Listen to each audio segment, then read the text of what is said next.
Cash Flow Diary Podcast, episode 420.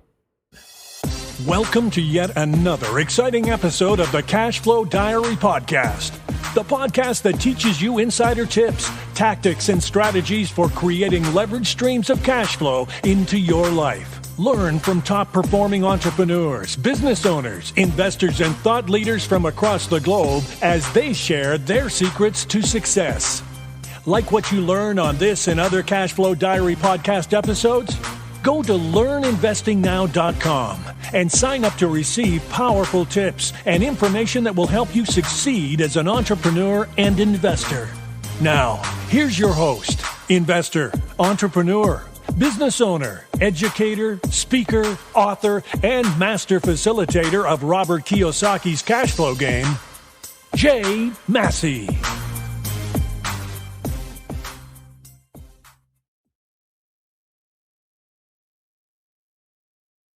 All right, ladies and gentlemen, welcome to another episode of the Cash Flow Diary Podcast. I'm your host, Jay Massey, and I'm glad that you're here today because you've heard me say before that one of the great things about real estate is that everybody, yes, that means you, everybody needs a place to live, work, play, or lay. Because that's really how real estate works. Live, work, play, or lay. You're going to do one of those things today, live, work, play, or lay. And it's going to be on real estate. Real estate is involved nearly everywhere you go. Well, what's really cool about industries is that over time, industries change. How you use a piece of real estate absolutely changes as the workplace changes, as your family needs change, as you change the desire for what you call entertainment. And I have with me today some who might call the Godfather, if you will, of a particular industry. And we're talking about the service office industry. You're like, what is that? Well, here's the thing. You may have heard of things like co-working or being able to figure out other places to go to work, because as you are going out there to find a place to work and build your business, you're looking for some, because you no longer have an office, right? You're like, oh, I'm on my own now. Where do I go? What do I do? Well, I have with me today the guy who can help you not only know where to go, but what to do, but make sure that you're not doing it alone. I have with me none other than Frank Cottle. He's the CEO of Alliance Business Group. And here's the thing. They're in 52 countries, 700 locations, been doing this for 37 years. That's code for there's probably a location right down the street from you and you didn't even know it, but you'll know it now. But more importantly than that, think about your business needs. Think about the fact that your business is changing and where we all work from is changing. And he's here to make sure not only is the company meeting the need, but he understands what you and I need. But most importantly, I think we're going to learn a lot about business from him. So help me welcome Frank Cottle. Frank, you there? I sure am, Jay. Thank you very much. I'm glad that you are here, sir. Thank you for doing what you have done for so long. Well, it's been a lot very challenging and a lot of exciting moments along the way. But when you deal with change, that's always the way it should be. And no doubt. So this being the first time that you're here, I want to ask you the same question I tend to ask everybody the first time that they're here. You ready? Yep, I'm ready. All right. I tend to think of today's entrepreneurs a lot like yesterday's superheroes, Batman, Robin, Wonder Woman, if you will. And I think entrepreneurs and superheroes have a ton of things in common. Chief among them, as an entrepreneur, I can occasionally envision myself maybe with capes and tights and whatnot, saving people using our products and services. But also, like a superhero, an entrepreneur has a beginning. For example, you think about Spider-Man. There was a time where he was just a kid going to school, taking some photos, trying to get some good grades, doing his thing. Then one day something happens to him. He gets bit by a spider and suddenly realizes, I have something worthwhile sharing. Now, am I going to use it for good or evil? And in his case, obviously, he chooses good. So my question to you is as follows. Before, the service office industry even existed, before Alliance was even around, before you and all of your real estate endeavors and the hundreds of units that you've owned in the past and all of these things, before all of that, what we want to know is, who is Frank Cottle?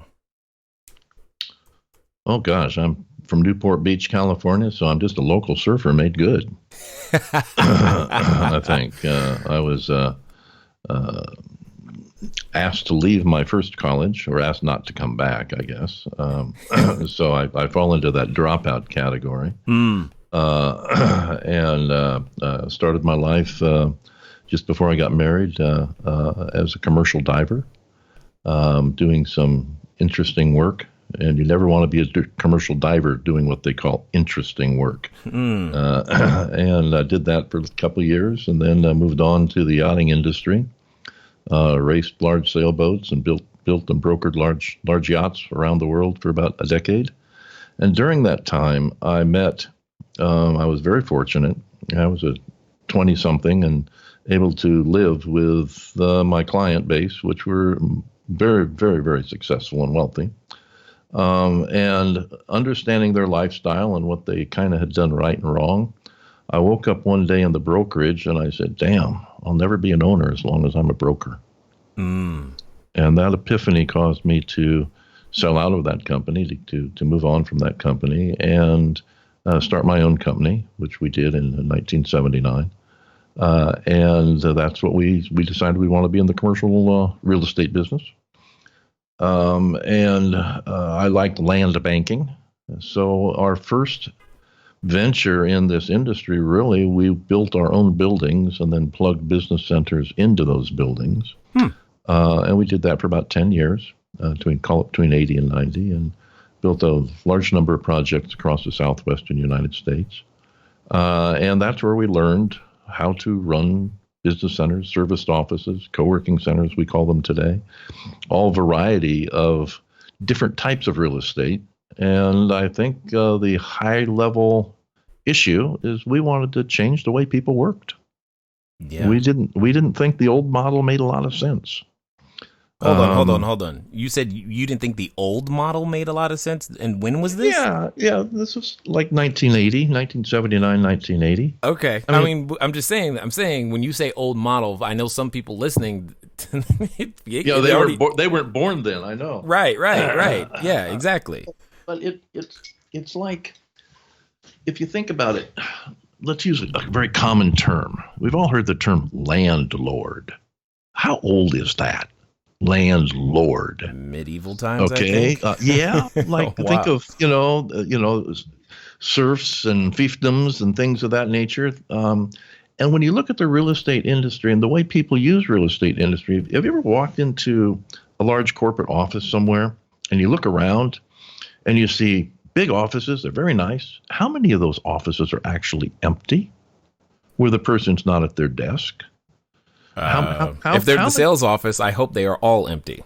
You hope they're all empty. So we came up with the concept, and this wasn't revolutionary at the time. It was maybe cutting edge, but you remember everybody used to talk about the big shift in manufacturing is going to be just-in-time inventory.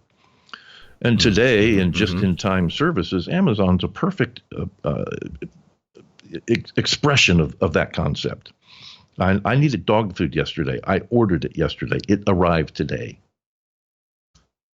Amazon was wonderful.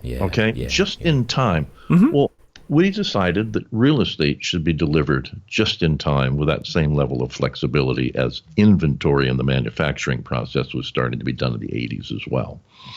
So we came up with the process by which to do that. And today that's the serviced office industry.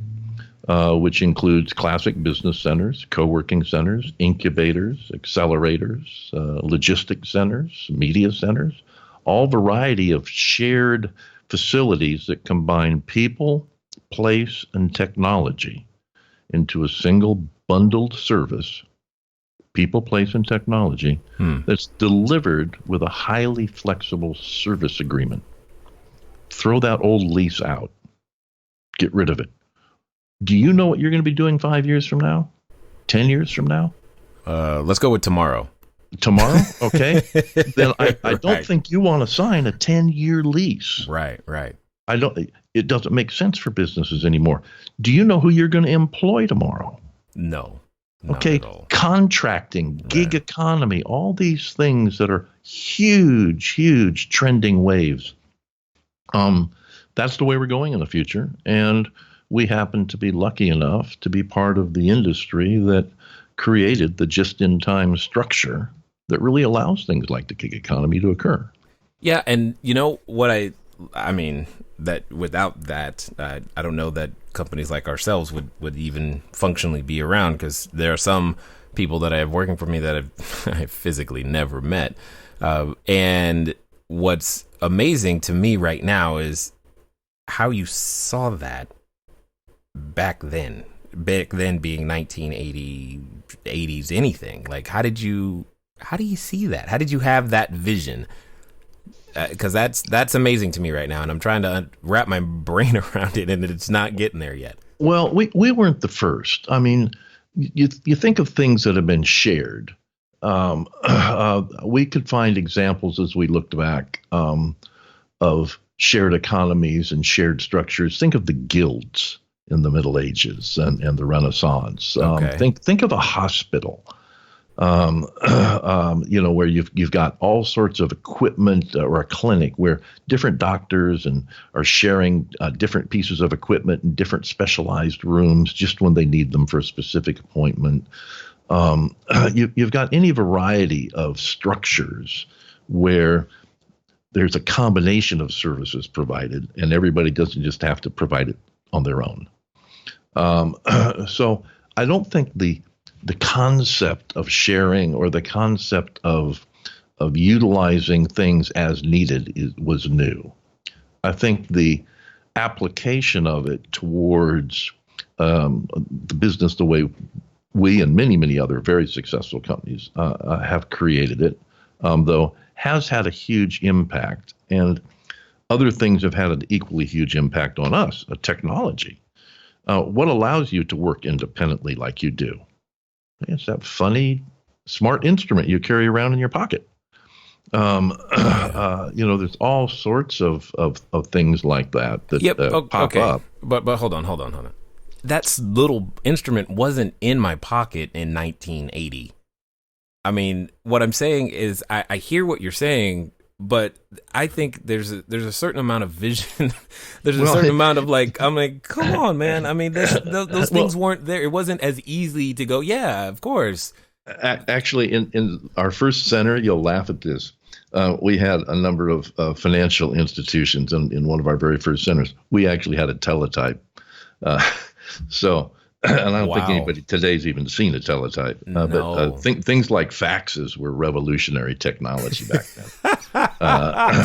Sorry, I don't mean to laugh, but that does sound funny. But it really is. But we actually, in our first project, or our second project, I guess it was our second project, we actually put together a technology package with Bell Labs. And this is back when Bell Labs actually existed, guys in white coats and plastic pocket protectors and slide rules and all that sort of thing. And we actually built the inside of one of our centers. We built the first incidence of simultaneous voice and data transmission over 4-pair twisted cable. And we had everything automated to touch screen instruments that were both voice and data instruments running off of a large mini computer tied to a digital phone switch. We had one of the first big digital phone switching systems, an AT&T System 85. And we tied it together with what's called a MUX box, which was a custom built piece, magic black box in the middle. So we were doing that kind of stuff. We were the test bed for GTE's smart parks, what they called at the times, and we were their testing partner for ISDN. Okay. So, all right. Then we have to have a completely different conversation here, because what you're really saying, because I know a number of entrepreneurs feel this way, meaning that they feel like they're the first and they're taking lots of hits, and they're like trying to develop something new that very few people have the vision or sight to see, and they're trying to get POC, proof of concept, out there, and you have got to have had to deal with those challenges. There's no way you didn't. Oh, we did. Of course we did. Of course we did. We made more mistakes than probably anybody on the planet, but we survived them. And yeah. I think if you're an entrepreneur, If you're in business today, any business today, whether you're a startup or whether you're trying to scale, it really doesn't matter. You're going to make a lot of mistakes, and you've just got to survive them. And okay, so this is not the encouragement portion of the talk right now. Okay, got it. So got it.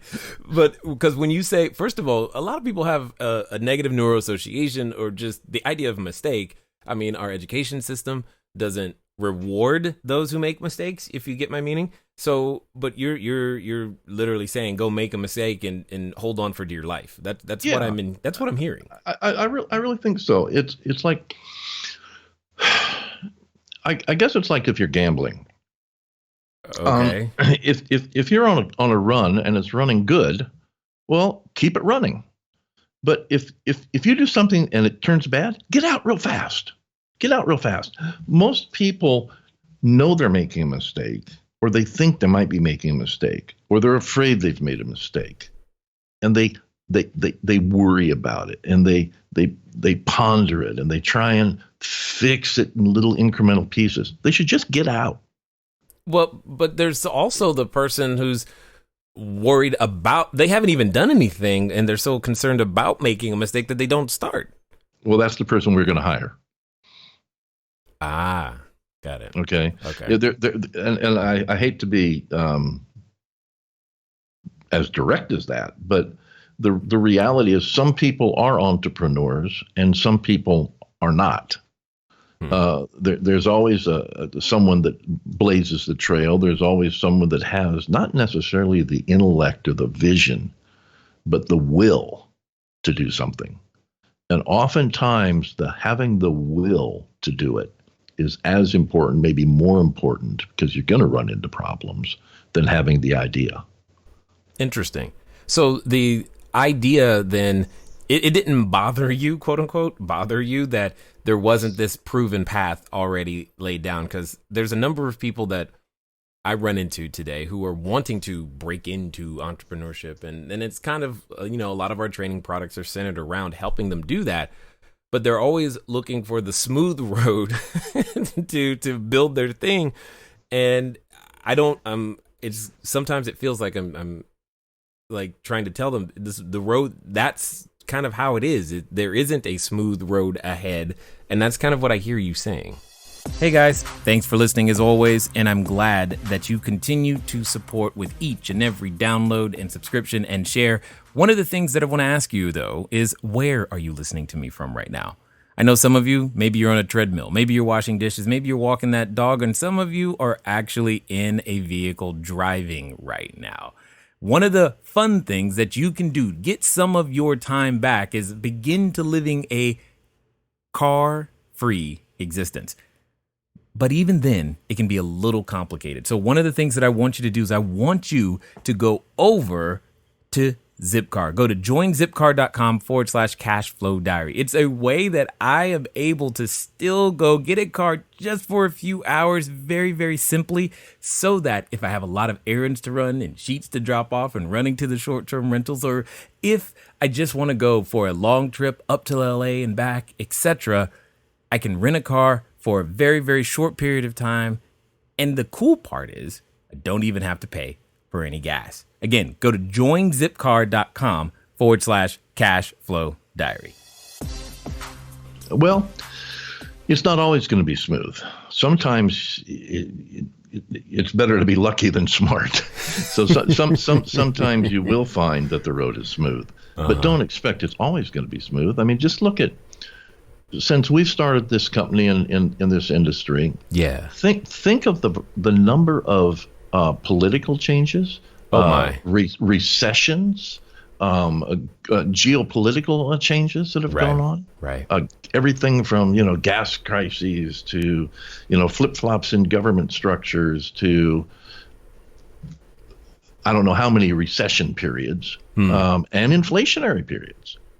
Oh my God, that's right. Sorry, when you said that, I was like, go back into the 80s. Oh yeah, exactly. When you said 80, I was like, oh my goodness, yes. Yeah, we're looking at 13-14% inflation at different times, and some craziness going on. So, you just have to react and know your game, and play your game, and not worry about what others are doing. You just play your own game, I think, is the most important thing. So how do we, I mean, impart some wisdom here, because I know that moment when you receive that news or you see that news headline, or you feel like the phrase today in our community that I keep hearing is regulatory issues. I'm like, every business has regulatory issues. You got to deal with it. But how do you deal with it is really my question. Well, regulatory issues are a whole different matter, because we're dealing in a lot of different jurisdictions. Yes, you are. A lot of different countries, and right. And in some countries, literally, it's illegal to sell a virtual office. So Wow. you have to go around and look at different models and figure out culturally what works in that country. But I think most of your listenership isn't sitting in Russia or Central Africa or the Middle East right now, so just sticking with the U.S. Yes, for the moment. North America, for the moment. And I think that the old Chinese symbol, for crisis is opportunity, or there's some saying like that. And I think it's just know your own business. And to me, people say, well, you've been around. What do you think? How would you describe yourself? And what I would really say and do say to others is that I hope I'm the best student of our industry. Okay. Every day you have to dedicate your time to really learning about your industry, not pitching your deal, but learning about your industry, gaining knowledge about what you want to do, because that knowledge becomes invaluable in your decision making. Because if you have that knowledge, you can trust your gut, because you'll do things instinctively. And you'll know when to get out of a transaction, when to move into a transaction, when to adjust to technology, who's the right person to hire. All these things will become instinctive to you because of the knowledge you've acquired. Yeah, I totally get that. So talk to us a little bit. How do you go from, what was it? I think the last thing we were talking about, you commercial diver, yachting, racing, then you started building. But how do you go from building and to alliances in the current business model? Like, are you guys still building, or are you doing something different? Well, yes, we are still building on a limited basis. We mostly shifted our business plan. We went from building buildings, and we sold that portfolio in 90, to developing conventional business centers between 90 and 2000. And we built quite a number of projects across North America. And we sold that portfolio in 2000, right at the height of the .com era, so it was good timing. Again, better lucky than smart sometimes. And the reason I wanted to sell our projects was that I didn't like the business model anymore. I wanted to get rid of the balance sheet issues of lease liabilities. And I wanted to change the model to a technology model. I felt that was I learned a lot during the .com era, and we got lucky with a couple companies we invested and acquired. And so basically, I wanted to change the business model, and so we sold the portfolio, and then we built a network of locations that runs very much like Best Western Hotels. We run the back end of everything, and they run the front end, the individual network operators. And that gave us inventory, because the model that I was going after was the beginnings of the models that I saw at the late 90s, early 2000 eras in the travel industry. And I started looking at things like Expedia, and I started looking at things like Travelocity, and some of the beginning companies in the travel industry, they were changing that model. And some friends of ours had a company called Pegasus, which is very involved in the hospitality industry as a technology company. And I wanted to do the same thing with offices. So we built a software as a service company, Alliance Virtual Offices, which is a .com.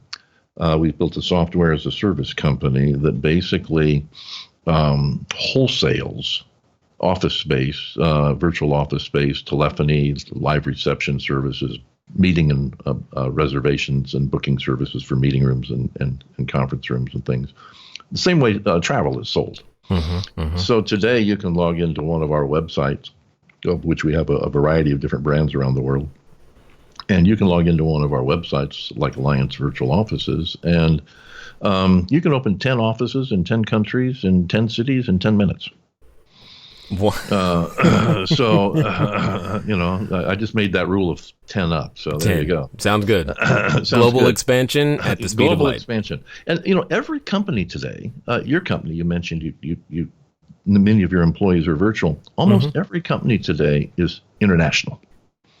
Right. Everybody has an offshore supplier of something and probably an offshore customer of something. Right. And so being able to operate globally, being able to hire people where you want, but make sure they're supported as needed, even if they're just contractors, especially if they're contractors, is a wonderful thing to be able to do. And so that we wanted to go into that model of business. And so we built a company that did. Yeah. So the original theory that caused me to get into the business, this just-in-time real estate, we took it through the iterations of the analog age into the digital age, and from the digital age into the internet. Yeah. It's the same concept. We just continued evolving because we were good students. Yeah, I see that. And because I've also seen where some industries, if they don't evolve, someone who has been evolving comes to, disrupt them. Sure. Is the word that we're familiar with using today. Sure. Did you ever have an Eagle computer? I'm sorry. Come on. What? Yeah, exactly. Remember DEC? Yes, I do. Hey, do you remember IBM computers? Pretty big for a while, right? Yes, right. No, you don't innovate, you die. You don't innovate, you die. Period. Totally understood. So for those that might not be familiar, talk to us a little bit exactly of how you view, service departments, co-working, the spaces, the things that Alliance actually provides. Because I do believe that there's a number of people who are listening who probably would have need for what it is that you guys do. Well, all companies do. In fact, our industry, if we look at the customer base of our industry and think of it as a vertical column, and I'll break it up into 20% sections, government is actually a very large client to our industry. You wouldn't think that necessarily, but who needs the most flexibility or should have it? Anybody that has annual budgets, maybe? Yeah, government. Yeah. Huge customer of our industry. The global Fortune 1000 or 2000, all large listed companies are massive customers to our industry these days. Why? They're contracting. If you looked at an annual report, let's say Cisco, 5 years ago, they'd say, we made this much revenue and had this much profit, and we had 300,000 employees, whatever it would say. Wow. Well, this year it might say, we made this much profit and revenue, and we have a workforce of 300,000. I see the difference. Workforce. Right. Okay. The difference is the 20 to 40% of the people that work for that company are now contractors. Yeah. Okay. Now, it doesn't mean that they don't have permanent work, but it's an entirely different new structure of employment, if you will. Well, it sounds. Go ahead. And I'm saying that group is massive in our industry. Legal, accounting, financial service professionals, large. Local entrepreneurial companies or small technology companies, distribution companies, media companies, et cetera. But I said companies. These are people 3, 5, 7 employees. Right. And then startups. The true entrepreneurial startups, people that are bootstrapping themselves into a position, trying to form a company, trying to form a staff, trying to find funding. The startups would be another 20% of the industry.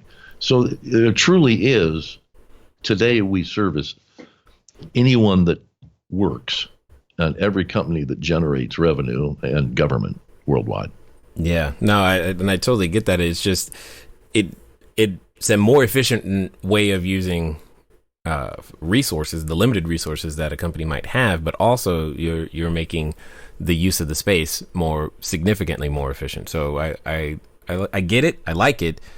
It's just I'm still flabbergasted that you back in 1980, like, yeah, let's do this. That is still amazing to me, no matter what.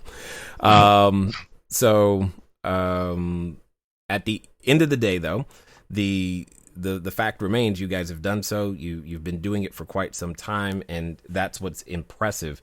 For those that have listened, this far and would like to, find out more about what you guys are up to, what's going to be the best way for them to catch you guys? Well, probably the best, easiest website to go to open those 10 offices in 10 countries is Alliance Virtual Offices. That's with a plural, offices.com. AllianceVirtualOffices.com. And if you just want to learn about our industry and figure out what's going on, we also manage the industry's largest news and information resource. It's a digital publication called allwork.space. And that will tell people about our industry and how it works and who the movers and shakers are and what's going on. And then anybody that is looking to get some just-in-time real estate at a very, very reasonable costs to be used as needed, go to AllianceVirtualOffices.com. Got it. Totally appreciate it. Now, one of the things that I want to do right now is I've got a final question for you, and I'm kind of curious to hear your answer, because your decades of experience, multiple industries, hundreds of millions and billions of dollars of revenue that you've generated, teams that you've built, I'm really, really interested to hear your answer here. Let's pretend for a moment that someone listening is considering, hey, they're going to put on their, superhero outfit for the first time. They're going to become that entrepreneur. They're standing in front of the superhero outfit store ready to sign the check and make that happen for themselves. But as often happens when we make decisions like that, they have a companion. Their companion in this case comes in the form of a voice, which often reminds them of, what they can't do, why it won't work, and oh my gosh, it's going to cost too much. It's never going to happen. And for some people, they're related to that voice. So my question to you is as follows. Let's pretend that they're actually going to do what you suggest, and they're going to do so in the next 24 to 48 hours. What would you suggest that they do? Boy, that's tough. Pick out a really good superhero outfit. Play the part. Fake it till you make it. All these sorts of things that go along with it. If you have an idea or something you believe in, then there's no reason you shouldn't do it. And there's an old joke, and maybe this isn't quite appropriate, but there's an individual, and he prays up to the heavens, and he says, "Please, let me win the lottery. Let me win the lottery, and I'll be good for the rest of my life, and I'll do good things." And a voice comes down from the heavens and says, "First, you got to buy a ticket." Right. And so it comes down to that. Trust your gut. Buy the ticket. There's never a reason not to do something. There's only reasons to do things. I like that perspective a lot. So I definitely appreciate, again, the things that you and your company, stand for, what you're producing, how you are making, for many of us, our businesses possible so that we can actually execute on our missions and visions. And I thank you for having that vision, being willing to back it with energy, blood, sweat, and tears, as they would say, and also for sharing your knowledge, your insight, and your wisdom here with us today at the Cashflow Diary. Well, my pleasure, and anything we can ever do to help anyone launch, we're happy to do so. All right, ladies and gentlemen, you know what time it is. It's time for you to move at the speed of instruction. What does that mean today? Well, I think you know. It means go get started. Why? At AllianceVirtualOffices.com, because you've been thinking about this for quite some time. You've been wondering what's the next step. Well, for some of you, you now know what that next step is. It's time to go, because he said it himself. There's never a reason not to do something. Ladies and gentlemen, it's been fun talking to you today. I look forward to talking to you soon. Until next time.